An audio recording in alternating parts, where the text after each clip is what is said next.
Okay, so today we are going to work on stay, the sit, and then we're also going to do down and come and loose leash walk. It's going to be louder in here because there's lots of dogs here barking today. So I am going to do a lot of talking up close to the camera like this so you can hear what I'm saying. And then I'm just going to go through the motions of all the requests for behavior. So I'm going to go through the hand motions for those things. And then I can come back to you and explain what's going on. I don't believe I've done, let me move over here. I don't believe that I've done a sit and stay with Charlie. So I'm going to talk about it real quick. Charlie, do you want to come up here with me? No? So when we're asking for a sit stay, we are always going to be coming back to our dog to release them. So if Charlie sits and stays and he's like 20 feet away from me, I am not going to release him from 20 feet. I'm going to have to walk right back up to him to release him from that.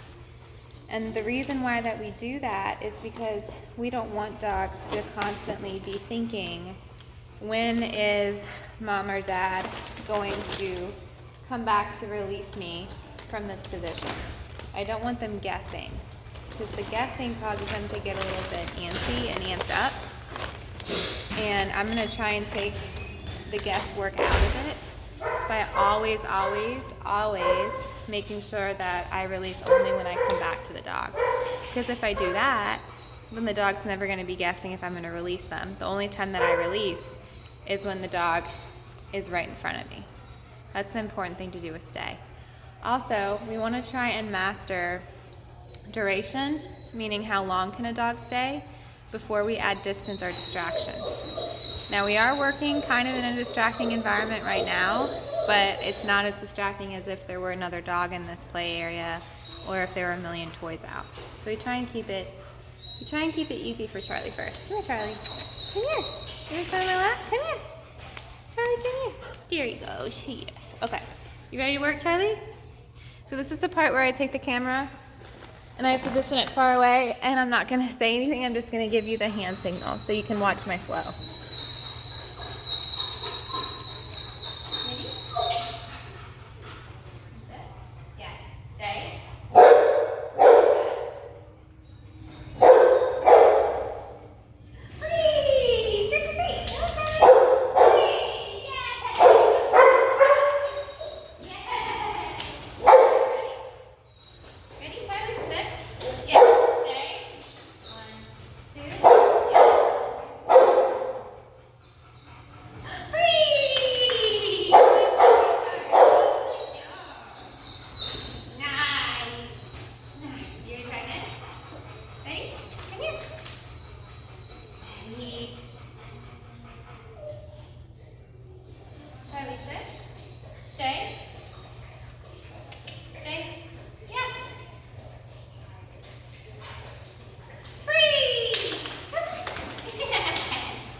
So I'm going to talk to you for a little bit there. So when I was asking for the stay, I was standing right in front of him and I was counting in my head first to 2 seconds, then I went to 3 seconds.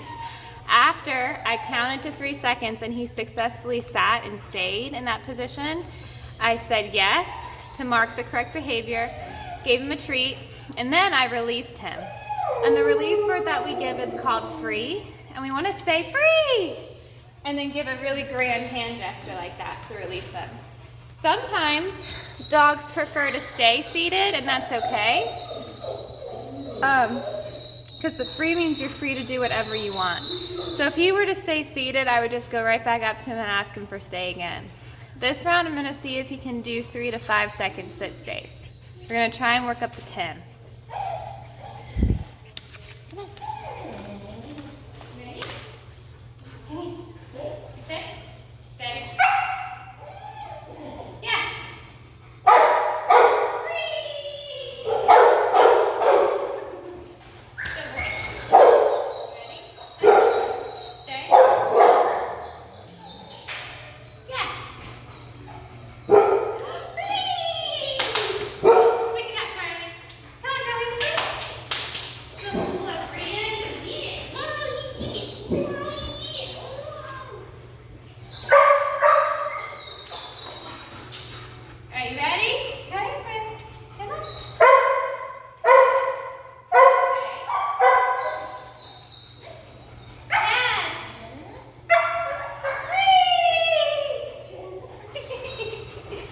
I'm gonna get one of his toys.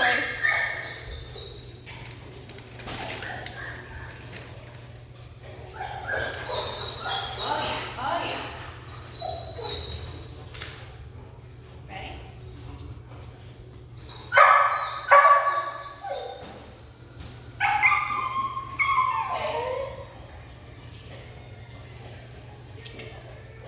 Yes.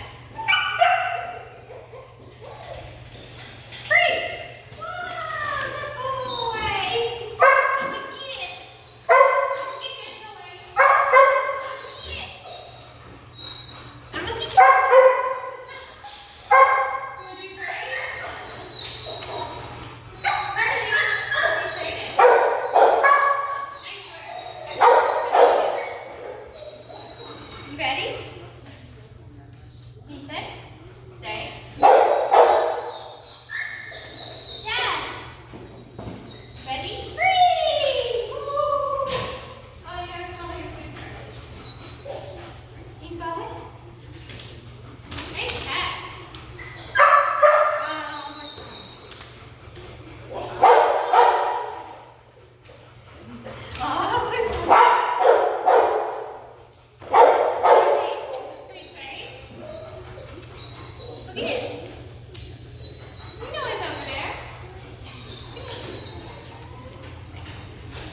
Good job. Can you use that one?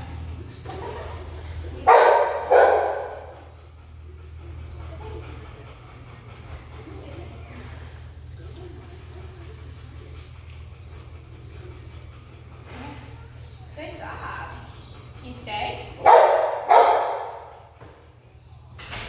Charlie. Watch. Stay.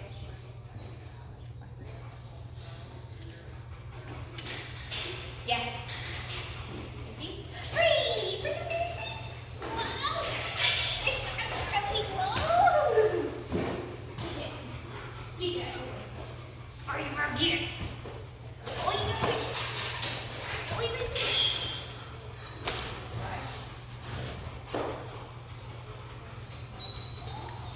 Now we're going to work up to a 10-second sit stay. We'll see how that goes. Can we trade? Can I trade you the toy for food? Yeah. Ready? Woo. Ready, Fran? You good? Stay.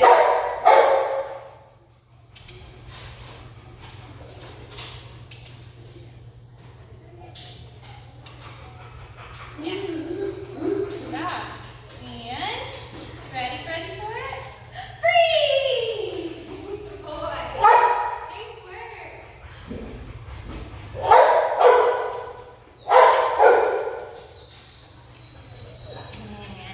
watch it.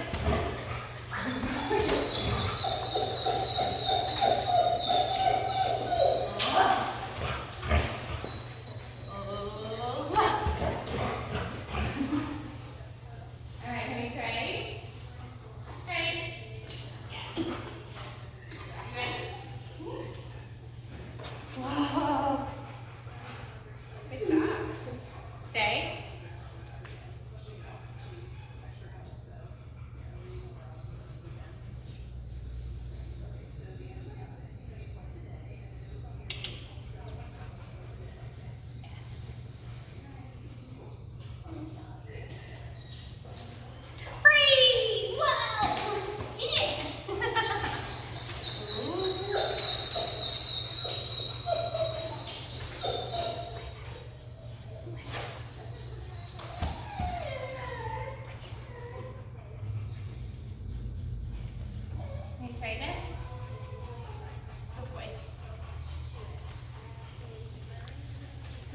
try and do 15 seconds. We'll see. Notice how if I feel like I'm losing his focus, I put my hand down in front of his face and bring it back onto mine. Let's do a watch. You ready, Charlie? You wanna do it right here? Stay.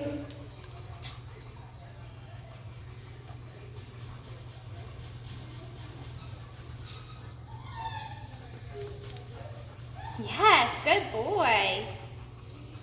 And free! Good boy, Charlie. Yeah. Oh.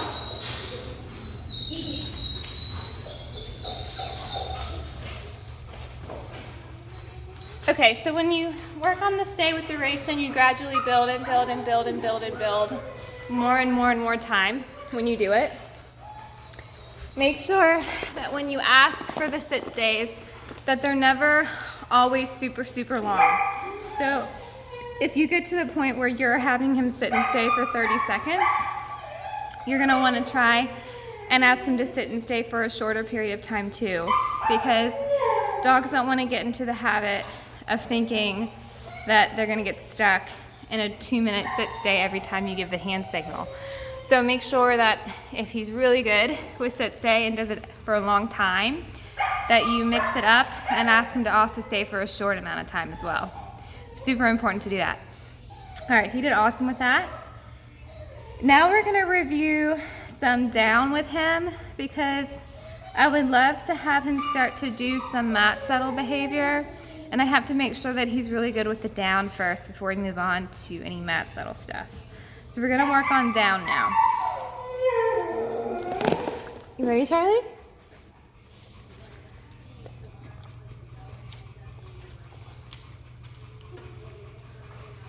Wait. You said?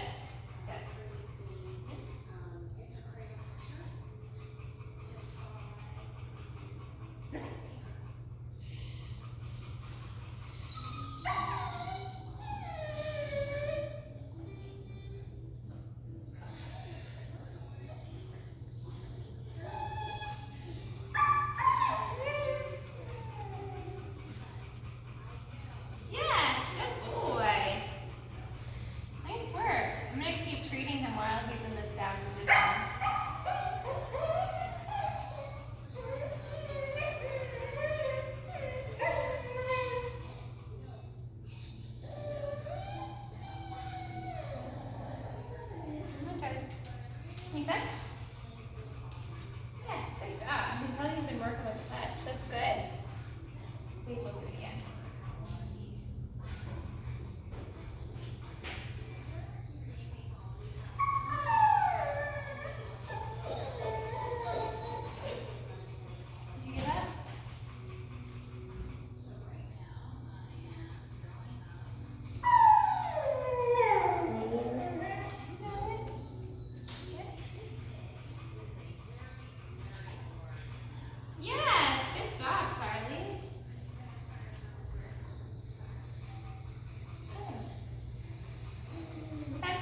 you do? Can I kiss her?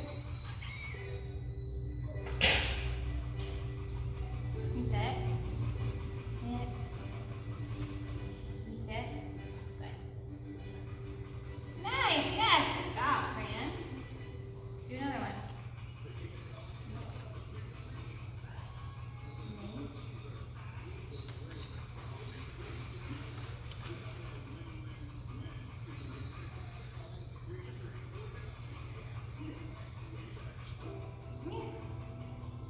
Come here. Go ahead, Charlie. Thank you. You sit. Yes, good job. Going much faster.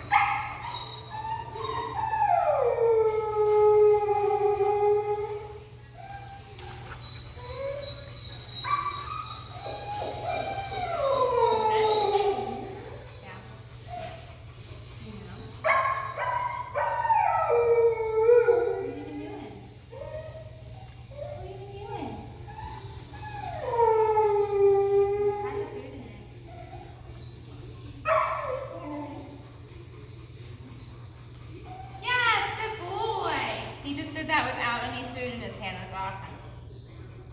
He struggled a little bit, but he got it.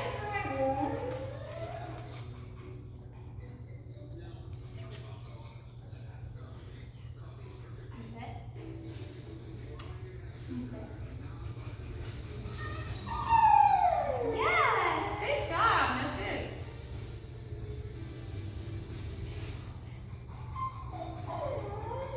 Get it.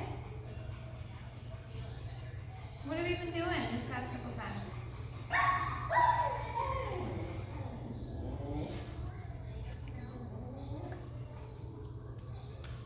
You sit. Good.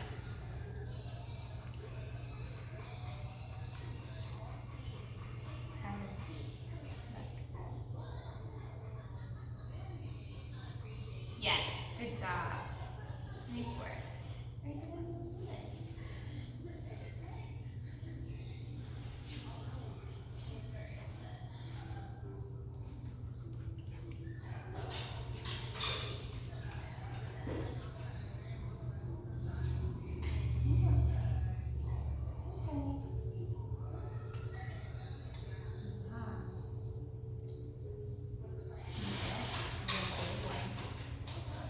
Yes, look at that. So he put a pattern together. He said, normally this woman asked me to sit and lay down, so I'm just going to do it on my own now.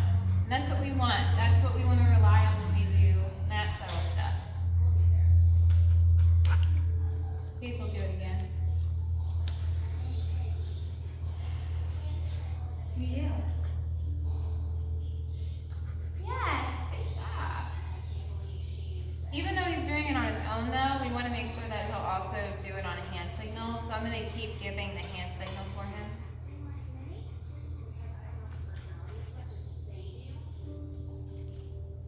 You sit. Good. Down. I'm thinking about it. Yeah.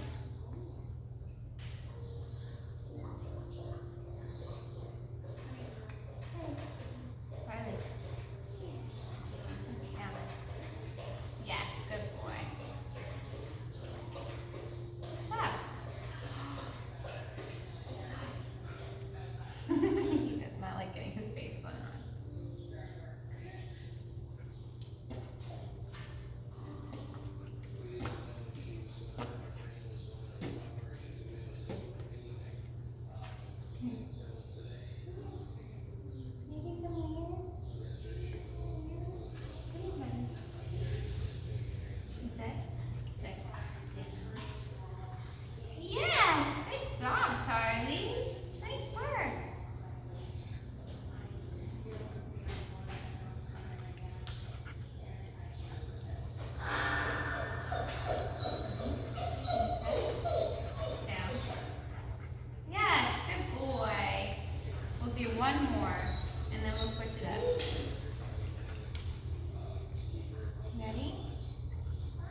Okay, so now we're going to work on coming when called. This is something that we have been working on almost every session with Charlie because Huskies are notorious for having terrible recall. So we're going to work with him on this. I'm going to bring the toy and also the food that I have to try and help myself out with him. The first thing we have to do is wait for him to get distracted. So he's drinking water right now. Wait till he's done, and then try and call him to me. Charlie, come! Yes! Good boy! Charlie, nice work! Good job!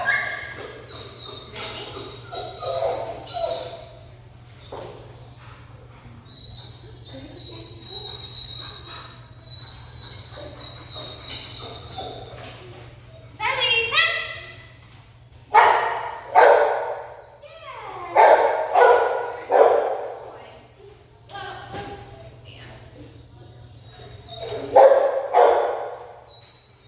I just threw his toy over the fence.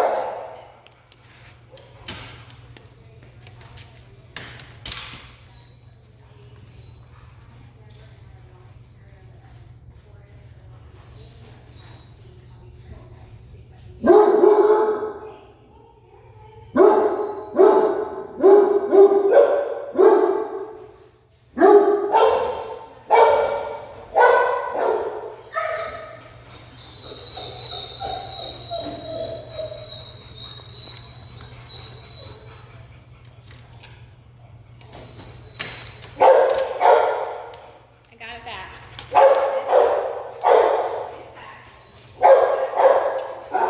Charlie, come!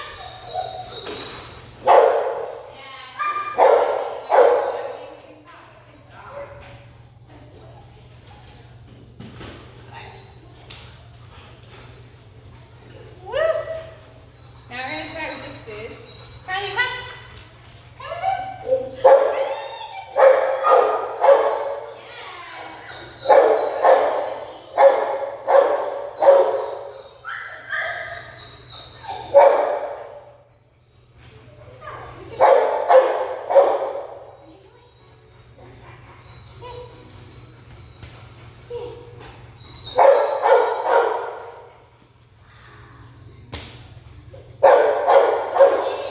Good boy, Gigi.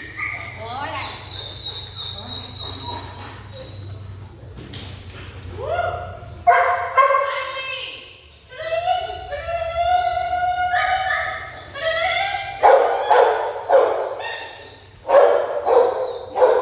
Yes, good boy, buddy. Good boy. Nice work. Good job.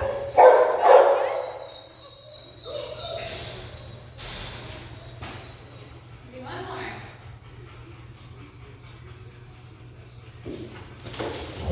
Charlie, come.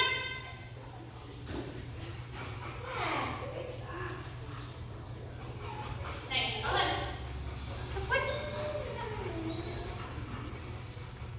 So something I noticed about him and collar grabbing, he does not like it going overhead, it seems like. So when I would go to grab his collar, this last time around I went under to grab it instead of over. So just a note about him.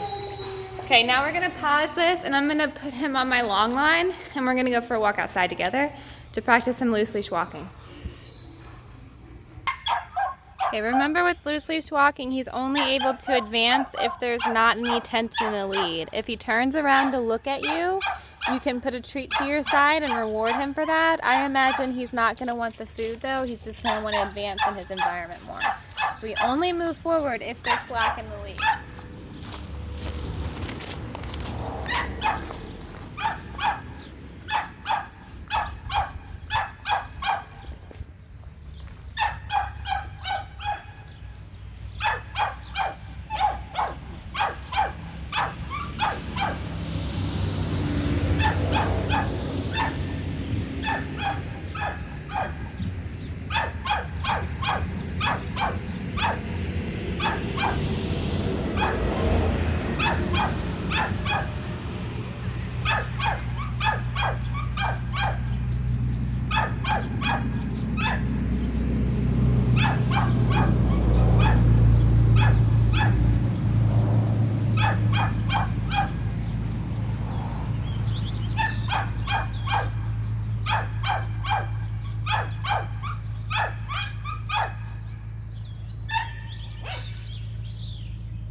shorter I make this, the harder it is for him and you.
That was a really good session with him with that. So the longer the lead, the easier it is for both of you to succeed at loose leash walking, because he has more freedom to go and explore and smell the things he's pulling you towards in the first place. The leash that you guys have has like a bungee thing on it. That is not very good for helping with this loose leash walking, because we want him to be able to feel the tension on the lead that he creates. Remember, we're not yanking on the leash, he's pulling and causing the tension himself. So if you have that springy thing on the leash, he's not going to feel that tension as much. And that tension on the lead is the cue for him to stop. So if there is any scrunchy bits on the lead, the cue for him to stop